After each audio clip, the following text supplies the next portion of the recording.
Hai, jumpa lagi dengan saya Riansyah teman-teman. Apa kabar? Semoga teman-teman selalu dalam keadaan sehat walafiat. Kali ini saya kembali akan menceritakan kisah yang mengerikan dan belum terpecahkan hingga saat ini.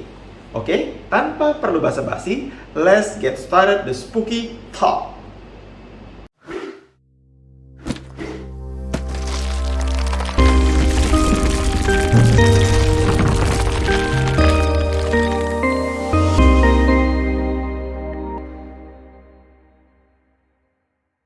Yang pertama, Diane Herlin dan Hugh Frederick Herlin. Awal tahun 80-an, Hugh menikah dengan Diane Herlin, seorang wanita eksentrik yang dikenal sebagai The Lady Dog di sekitar Morro Bay. Hugh bekerja sebagai nelayan dan menjual hasil penangkapannya di sekitar kota. Pernikahan mereka banyak sekali masalah dan mereka sering sekali bertengkar. Pada tanggal 13 Oktober tahun 82, diketemukan tubuh seorang wanita yang telah membusuk tak jauh dari pantai Teluk Morro dengan kondisi tercekik dengan tali anjing. Setelah diidentifikasi, ditemukan perhiasan yang menempel di tubuh korban. Dan korban itu adalah Diane Herlin. Dia menghilang pada tanggal 2 Oktober 82. Pada saat itu, Diane pergi berjalan-jalan dengan anjing-anjingnya. Setelah itu, anjing-anjingnya kembali ke rumah, namun Diane menghilang. Hugh tidak pernah melaporkan istrinya yang hilang. Dia hanya mengatakan bahwa istrinya pergi dari rumah tanpa bilang kepadanya. Jadi, dia tidak berpikir kalau istrinya akan meninggal dengan cara yang mengenaskan. Polisi menginterogasi Hugh secara ekstensif, tetapi akhirnya Hugh tidak ditetapkan sebagai tersangka dalam kematian istrinya. Tidak ada yang pernah dituduh atas pembunuhan terhadap Diane Herlin. Pada tanggal 1 November tahun 86, 4 tahun setelah kematian Diane Herlin, Hugh pergi ke rumah salah satu temannya untuk meminjam peralatan untuk pekerjaan konstruksi di pesisir kota. Dia berangkat ke kota San Simeon dengan jarak 27 mil di utara Morro Bay pada jam 9 pagi. Dia bekerja di sana dan setelah itu kembali lagi ke Morro Bay dan terakhir terlihat pada pukul 1.30 siang. Kemudian pada hari itu teman Hugh menerima panggilan telepon yang mengatakan bahwa truk pick up milik Hugh ditemukan di Cambria, California dengan kap terbuka dan pintu mobilnya terkunci. Di dalam mobil itu ditemukan ada makan siang, kunci, kacamata, kantong tidur, kaleng tembakau, dan peralatan pekerjaannya. Tidak ada tanda-tanda kehadiran Hugh di tempat kejadian dan dia tidak pernah terdengar lagi kabarnya. Penyelidik menuturkan bahwa saluran bahan bakar mobil itu telah dikeluarkan dari mobil itu.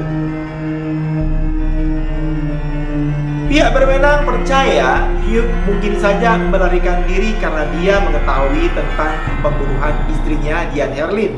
Namun teman-temannya sangat yakin kalau Hugh kemungkinan besar dibunuh oleh orang yang sama yang telah membunuh istrinya. Kasus ini sampai saat ini belum terungkap. Yang kedua, Angela Hammond. Angela Hammond berusia 20 tahun adalah seorang wanita muda populer yang tinggal di Clinton, Missouri. Dia bekerja di bank dan mengambil kelas di Missouri State University. Pada Januari 91, dia bertunangan dengan Rob Sheffer, seorang atlet yang berencana untuk masuk militer. Sekitar pukul 10 malam, pada tanggal 4 April tahun 91, Rob mengantarkan Angela pulang setelah mereka makan malam. Mereka berencana untuk bertemu kembali setelah ibunya pulang bekerja karena dia waktu itu sedang menjaga adiknya. Angela menghabiskan waktu bersama temannya Kayla dan pada pukul 11:15 malam, Angela menelepon Rob dari telepon umum di persimpangan Jefferson 2nd Street, 7 blok dari rumahnya. Saat berbicara dengannya, Dia melihat seorang pria yang mencurigakan mengelilingi blok beberapa kali dengan mobil pickup Ford warna hijau. Kemudian mobil itu berhenti di sampingnya. Pria itu keluar dari mobilnya. Dia mengeluarkan senter dan mengelilingi mobilnya seolah sedang mencari sesuatu. Angela menggambarkan penampilan lelaki itu beserta ciri-ciri mobilnya kepada pacarnya Rob. Laki-laki itu menghampiri Angela yang sedang berbicara dengan Rob. Kemudian Angela bertanya kepada lelaki itu apakah dia mau menggunakan telepon juga. Tapi laki-laki itu menjawab bahwa dia akan menggunakan telepon umum yang lain. Angela kemudian melanjutkan percakapannya dengan Rob. Beberapa saat kemudian, Rob mendengar teriakan Angela. Dengan santainya, lelaki itu berkata, "Aku tidak menggunakan telepon itu." Rob dengan segera naik mobil dan menyusul Angela dengan harapan dia bisa menolongnya. Saat mobil Rob berpapasan dengan mobil penculik itu, Rob mendengar Angela berteriak minta tolong. Rob membalikan mobilnya dan tanpa menyadari, Rob telah merusak transmisi mobilnya. Rob mengikuti mobil penculik itu sejauh 2 mil sebelum transmisinya gagal saat dia berbelok tajam ke arah kanan. Sayangnya mobil penculik itu melaju kencang dan tidak pernah terlihat lagi. Pencarian ekstensif dimulai. Polisi lalu lintas di jalan raya negara bagian Missouri memeriksa ratusan mobil yang cocok dengan yang telah dijelaskan oleh Rob, tapi tidak menemukan hasil. Dengan sedikit petunjuk dalam kasus ini, penyelidik mempertanyakan semua cerita yang telah Rob katakan, dan awalnya tidak ditemukan saksi untuk menguatkan keterangan Rob. Pemeriksaan poligraf padanya menunjukkan bahwa Rob telah mengatakan yang sebenarnya.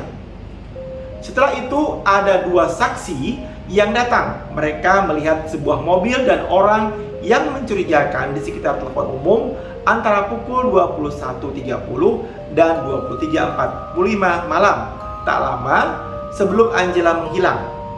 Rob sempat ditahan selama 1 minggu dan akhirnya dibebaskan. 2 hari kemudian penculikan Angela dikaitkan dengan kasus lain yang belum terpecahkan dalam radius 100 mil. Yang pertama terjadi di Mack Creek, Missouri pada tanggal 19 Januari tahun 91. Trudy Derby, seorang wanita berusia 40 tahun yang bekerja di salah satu toko di kota itu. Ia menelepon dan memberitahu putranya bahwa ada seorang pria yang mencurigakan yang bersembunyi di luar toko. Kurang dari 10 menit, anak Trudy datang ke toko itu, namun Trudy tidak ada di toko tersebut. 2 hari kemudian, tubuh Trudy ditemukan di tepi sungai 10 mil dari toko. Trudy telah diperkosa dan ditemukan 2 luka tembak di kepala Trudy. Kasus yang kedua, Cheryl Kinney yang berusia 30 tahun yang bekerja di toko serba di Nevada, Missouri yang berjarak 70 mil dari Mack Creek. Dia menghilang setelah mengunci tokonya pada malam 27 Februari dan mobilnya ditemukan di tempat parkir toko.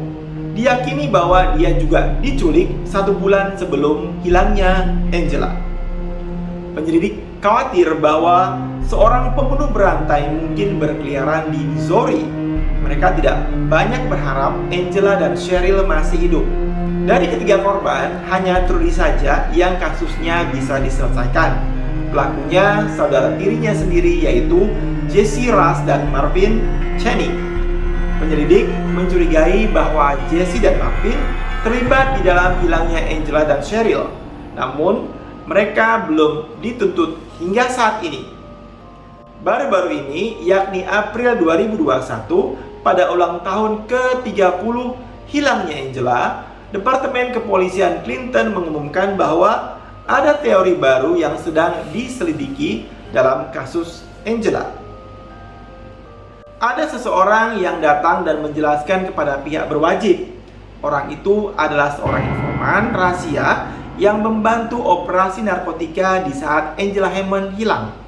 Pada waktu itu, sebelum hilangnya Angela, ia menerima surat yang isinya ancaman akan menculik anaknya yang juga bernama Angela, yang tinggal satu kota dengan Angela Hammond. Para penculik tersebut salah sasaran. Mereka tidak menculik anak sang informan, tetapi mereka malah menculik Angela Hammond. Polisi langsung memeriksa isi surat itu yang sudah usang, dan dilihat nomor suratnya memang benar. Surat itu dikirim beberapa hari sebelum Angela Hammond menghilang.